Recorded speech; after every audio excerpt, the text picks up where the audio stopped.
Muito bom dia para você que está acompanhando a programação do Canal Rural logo cedo. Cedo aqui para nós aqui em Mato Grosso, né? São 7h20 agora da manhã aproximadamente, né? A gente tem esse fuso horário e você é nosso convidado a acompanhar a partir de agora mais uma edição do Bom Dia Senar Mato Grosso, nesse nosso encontro semanal. Todas as quartas-feiras a gente marca a presença aqui, leva até você informação que com certeza vai te ajudar aí a ter uma ideia mais aprofundada da realidade, por exemplo, né, da produção agropecuária aqui em Mato Grosso. E claro, também sempre por aqui passam assuntos técnicos que podem te ajudar a fazer a diferença no dia a dia da sua propriedade, da sua atividade ligada ao campo. Nesta manhã de quarta-feira, a gente vai mostrar que Mato Grosso vai muito além da produção de soja e milho e algodão, né, que são produtos em que o estado se destaca como número 1 aí do país. A gente vai falar sobre um mercado também em expansão aqui no estado e quem vai trazer essas informações é o Cleiton Gauer, que está aqui conosco. Primeiramente, bom dia. Seja bem-vindo mais uma vez, Cleiton. Bom dia, Patrone. É um prazer sempre estar aqui com você, conversando, batendo um papo sobre o agronegócio, sobre as culturas do estado de Mato Grosso. Maravilha. O Cleiton Gauer, vamos colocar aqui na tela, é gerente de inteligência de mercado do IMEA, Instituto Mato Grossense de Economia Agropecuária, que é ligado à Federação de Agricultura e Pecuária aqui do estado, né, a FAMATO, por isso também parceiro do Senar Mato Grosso. Está todo mundo dentro do mesmo time, todo mundo dentro da mesma casa. E hoje vai falar sobre pulses e grãos especiais. É algo assim que Mato Grosso tem um potencial muito grande, né? E com certeza visando principalmente o mercado externo, é o que você vai trazer aqui hoje para a gente. Exato. A gente quer trazer aqui mais uma provocação, digamos assim, para olhar para esse mercado. O produtor vem surgindo essas novas tendências, vem surgindo esse novo mercado. Então, o que o produtor pode se organizar, antever essas tendências e também como participar e aproveitar dessas oportunidades que tendem a surgir no mercado nos próximos anos. Beleza, vamos trazer então um panorama geral primeiro de Mato Grosso, né? Como eu mencionei ali, número 1 em várias produções aí, né? Exato. Todo mundo quando olha para Mato Grosso, ele lembra muito de soja, milho, algodão, bovinos, rebanho. Então, basicamente todo mundo lembra da produção agropecuária desses grandes commodities do estado de Mato Grosso. Quando a gente pensa uma evolução histórica, aí a gente ascendeu desde 2000, então lá dos 15 milhões de toneladas produzidas de grãos e fibras, até 75 milhões de toneladas previstas para esse ano agora, para essa safra. E na questão da área cultivada também, quando a gente olha a soma das duas safras, né, saiu de 5 para quase 17 milhões cultivados anualmente. E aí nesse meio, então o produtor, a gente vê aqui em Mato Grosso principalmente, uma área em torno de 10 milhões, 11 milhões de hectares cultivados na primeira safra. Essas culturas, essas iniciativas tendem a dar uma oportunidade, principalmente na segunda safra, principalmente entrada no sistema de cultivo do produtor, essas oportunidades tendem a surgir, certo? Quando se fala muito em diversificação como um caminho, seria alternativas aí para isso. Sem dúvida. Então, a participação, a organização dentro da propriedade, os novos mercados que vêm surgindo, que na realidade vem buscar em Mato Grosso, principalmente por conhecer a qualidade dos grãos, a qualidade do milho segunda safra, então buscar alternativas à produção desses tipos de produto aqui no estado para atender mercados lá fora. Perfeito. Vamos seguir então. Vamos entender o que é pulses, né? Exato. Então, antes de fazer, acho que para as pessoas que estão em casa, a gente entrar, né, a situação é um termo novo que vem surgindo no meio, mas são grãos já conhecidos por todos. Então, a palavra pulse ele vem do latim, né, a palavra pulse, que basicamente significa uma sopa grossa com alta capacidade de saciedade. Então, lembra muitos feijões. E quando a gente olha na parte realmente técnica, pulse ele é a semente seca comestível oriunda de legumes. Então nesse grupo aqui a gente tem desde o grão de bico, feijões, aí entra feijão de cor, feijão preto, caopi, lentilha, ervilha, tremoço, guandu.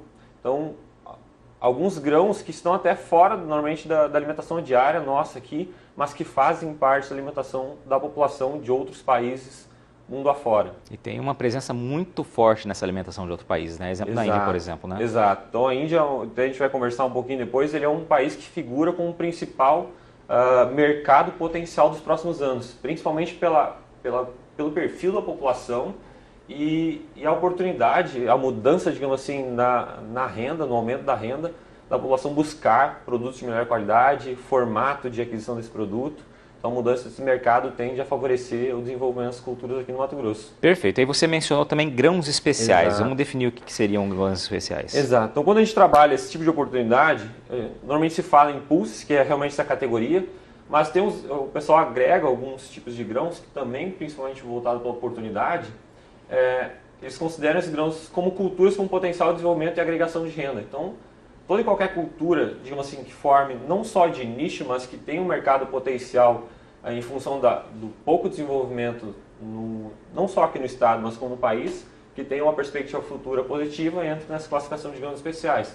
Então, aqui entram os próprios pulses, mas a gente pode entrar, como aqui no Mato Grosso, gergelim, milho pipoca, entre outros tipos de grãos, que atendem mercados específicos e tem um potencial grande de agregação de renda dentro da propriedade. Perfeito. Vamos entender um pouquinho o cenário mundial, então, como é que está hoje, Cleiton? Exato. Então, basicamente, aqui a oferta e demanda por esse tipo de material, né, por esse tipo de produto, se a gente olhar desde 2010, nós vimos uma crescente, isso aqui, se a gente olhasse para trás, tanto pelo aumento da população mundial, até pelo perfil, depois a gente vai conversar um pouquinho, tem aumentado a demanda por esse produto. E se a gente olhar a oferta e a demanda, e basicamente o que corresponde aqui na parte inferior da tela em cinza, que é o estoque final, a gente percebe que é muito ajustado. Então, tudo que é produzido praticamente anualmente é consumido desse tipo de grão. Então, para mostrar realmente que a população mundial busca por esse tipo de produto. Então, realmente é uma tendência que isso continue nesse crescimento nos próximos anos. Perfeito. E quem figura basicamente como os principais players, como os principais figurantes desse mercado, né? Então, o maior produtor é a Índia, seguido do Canadá e China. Então, se a gente olhar, eles estão entre os principais, mas a Índia figura como o principal disparado, principalmente pelo perfil da população que busca para esse tipo de produto. E ela está como o principal consumidor também, se a gente olhar na parte direita do mapa aqui. Então, consome tudo que produz e ainda busca muito de fora. Então, realmente, o mercado indiano, principalmente por grão de bico, ervilhas, e atende muitos esses países, principalmente Canadá, atende a produção de ervilhas na demanda indiana. Então, realmente, esses players figuram como os principais atores no cenário mundial. Uhum. E olhando então para a questão de exportação, então como o maior produtor, um dos maiores produtores lá, o Canadá, ele figura como principal exportador, seguido da Austrália e Estados Unidos. E aí basicamente, se vocês perceberem, o Brasil ele não aparece nessa lista, digamos assim, entre os 5 maiores, mas tem um potencial significativo de começar a figurar como principal ou um dos principais produtores de fornecimento desse produto a nível mundial. Agora o Brasil aparece na lista ali dos maiores importadores, ou seja, a gente tem um gap aí. Exato. Então, por que a gente aparece normalmente na parte de importadores? Então, o brasileiro é o maior não é o maior consumidor, mas ele consome muito mais feijão do que ele produz. Então, realmente, a gente demanda o brasileiro ele ter um hábito alimentar do feijão com arroz diariamente. Isso acaba demandando esse produto, principalmente de fora. Então, realmente, o Brasil tem essa oportunidade tanto de produzir esse tipo de grão, seja ele feijões ou outros produtos, para atender esses mercados específicos. E aí, olhando um pouquinho para o estado de Mato Grosso, né? Então, o que acontece? O que o Mato Grosso tem de potencialidade? O que ele produz, então, afim? Então, se a gente for olhar, principalmente do que a gente falou lá, Mato Grosso figura como principal produtor de soja, milho, algodão e rebanho bovino. Nós temos aqui no estado de Mato Grosso uma produção. Eu separei aqui na parte de feijões e na parte de outros grãos. Então, o Mato Grosso ele tem uma participação significativa, principalmente na questão do feijão de cor e do feijão calpi. Então, realmente aqui tem uma participação significativa. Eu marquei ali o feijão calpi, que é o principal produtor brasileiro de feijão, é o estado de Mato Grosso, com uma participação em torno de 20%. Uma outra importante ressalva aqui é a questão do grão de bico.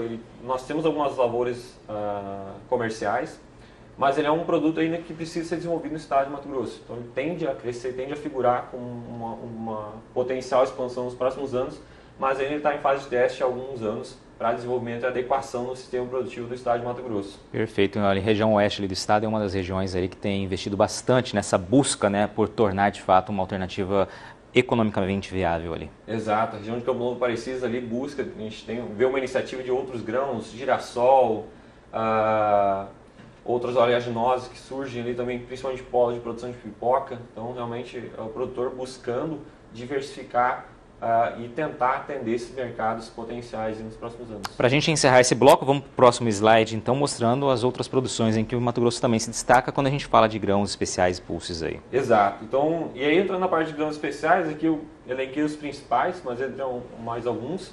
Então, o Mato Grosso ele tem uma produção exponencial, digamos assim, de gergelim, então figura como o maior produtor brasileiro, praticamente 100% da produção brasileira está aqui em Mato Grosso. E a principal, o produtor de Mato Grosso tem esse orgulho de dizer a capital da produção de gergelim na região Nordeste. Então eles têm um polo de produção ali na região de Água Boa, Canarana, que produz esse produto. O girassol também, que figura com a produção de praticamente 50% do que é produzido no Brasil aqui, principal polo de região oeste do estado. E o milho pipoca. Eu elenquei aqui, eu não consegui encontrar informação exatamente qual é a produção na participação brasileira, mas com certeza o milho pipoca é o principal produto, na verdade, Mato Grosso é o principal produtor de milho pipoca do Brasil. Perfeito, perfeito. A gente fecha esse primeiro bloco, daqui a pouquinho a gente volta, a gente vai um breve intervalo, esse é o Bom Dia Senar Mato Grosso, hoje com Clayton Gower mostrando um pouquinho então dos pulses e dos grãos especiais, todas as potencialidades aí, as perspectivas para essa cultura aqui em Mato Grosso também. Daqui a pouquinho a gente volta.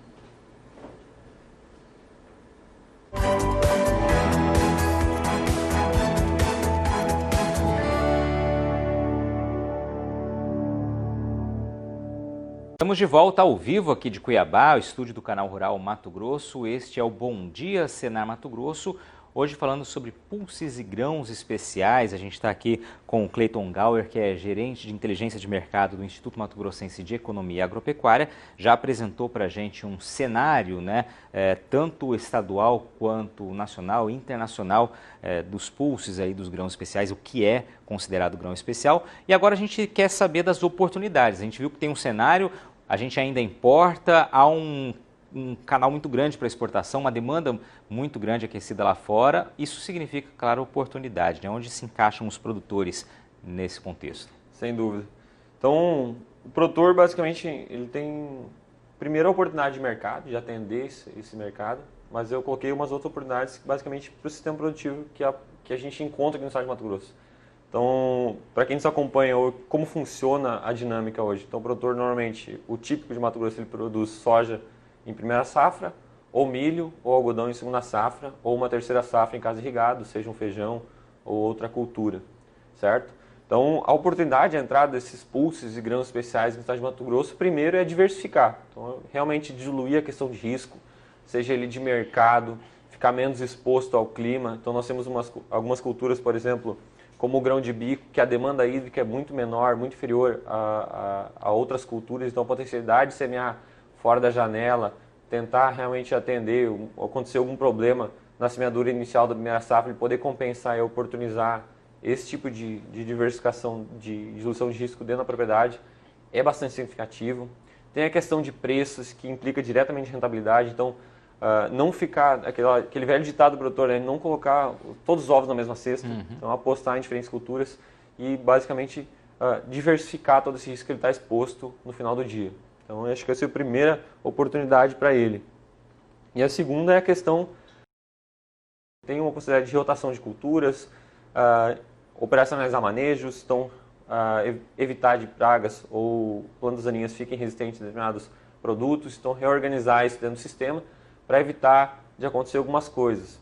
Também é uma questão de utilização das áreas de segunda safra, então aqui em Mato Grosso, normalmente CCD, a gente conhece o perfil do estado, semeadores de milho segunda safra, se estender a janela, já fica difícil de cultivar, tendência de faltar chuvas lá no final. Então, a oportunidade de colocar algumas culturas nesse período com menor necessidade hídrica e menor tempo de cultivo para aproveitar. Isso implica diretamente no aproveitamento da janela de cultivo aqui do estado. Ou seja, já mostrou aí as possibilidades, as oportunidades, como você classificou, dentro da propriedade. Né? Agora temos que olhar lá fora também, onde é que estão as oportunidades no mercado. E aí olhar principalmente na questão dessa potencialidade. O primeiro que eu elenquei é que nós temos um aumento da população mundial. A gente já tem uma carência hoje, uma demanda ainda que precisa ser atendida e temos, claro, a perspectiva de aumento da população mundial. Então todo mundo conhece aquela perspectiva para 2050, a gente já tende a chegar a uma população muito superior do que a gente tem hoje, praticamente 9 bilhões de pessoas no planeta. Então, as pessoas tendem a demandar mais alimento. Então, principalmente a questão dos pulses, grãos especiais, ricos em proteínas, fibras, tendem a alimentar esse mercado.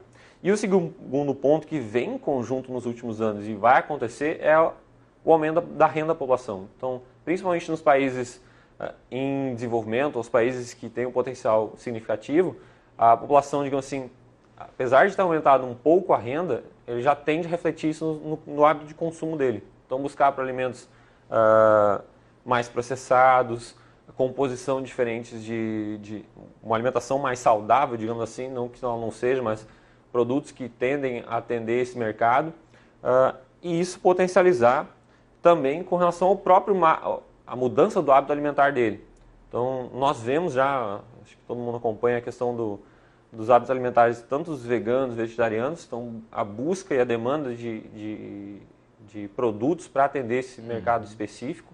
Então, a questão da carne vegetal, ou outros produtos, na realidade, carne não, proteína vegetal para atender esse mercado, tende a ser em conjunto com o aumento da população, e essa fatia tende a atender e buscar um mercado específico. Então, os pulses, esses grãos especiais tendem a atuar diretamente nesse mercado. Então, principalmente, digamos assim, para um boom da demanda por esse alimento. Perfeito, perfeito. Podemos ter mais informação aí. Vamos lá. Outro também é a questão mercado de uma crescente demanda mundial, como a gente falou, né? Então, realmente, a potencialidade, a gente estava numa oferta-demanda muito ajustada, vem numa oferta-demanda muito ajustada, e a gente olha principalmente o continente asiático ou a Índia como principal evolução nesses próximos anos, né? Então, o perfil, a base da população lá, ela tem uma grande fatia da população vegetariana, e o consumidor, ele já é um hábito alimentar dele a participação desse tipo de produto na alimentação diária. Então, a evolução disso nos próximos anos tende a dar uma sustentação para essa demanda mundial. E como eu falei, a Índia, como país desenvolvido, tem basicamente a mesma população, uma população muito próxima da China, então mais de 1,5 bilhão de pessoas, e que tende e vem, principalmente no aumento da renda das famílias, buscando para esse mercado.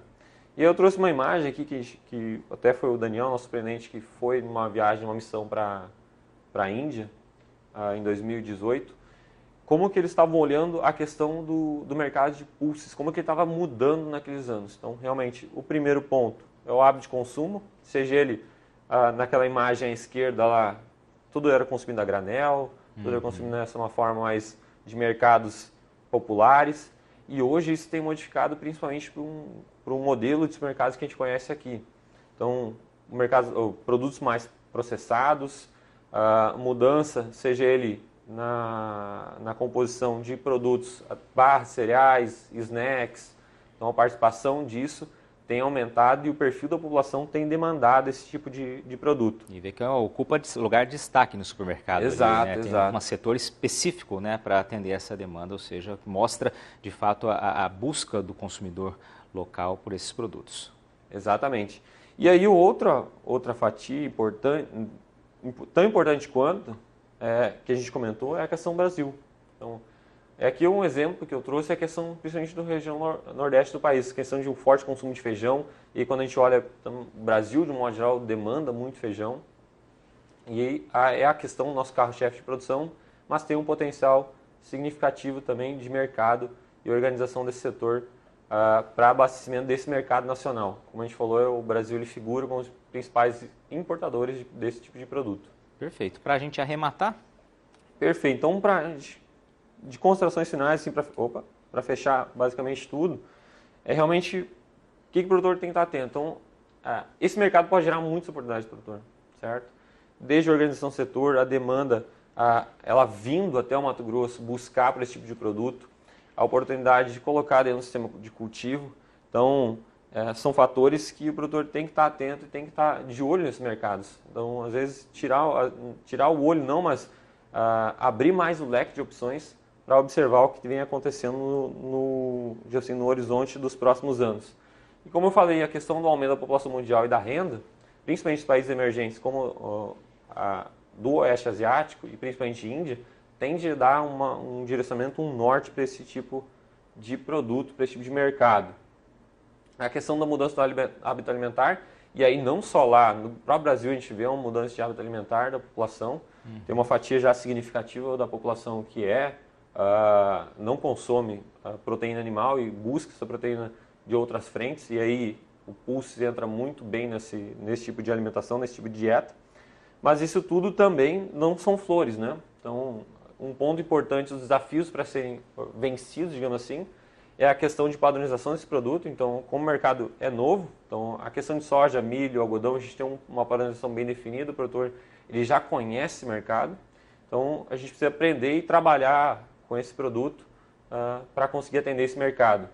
E o outro ponto, aí, basicamente para todas as culturas, no Mato Grosso, então a gente tem de todos os portos, questão de alto custo de transporte, ele acaba impactando diretamente na rentabilidade, no acesso a esse mercado dentro do estado.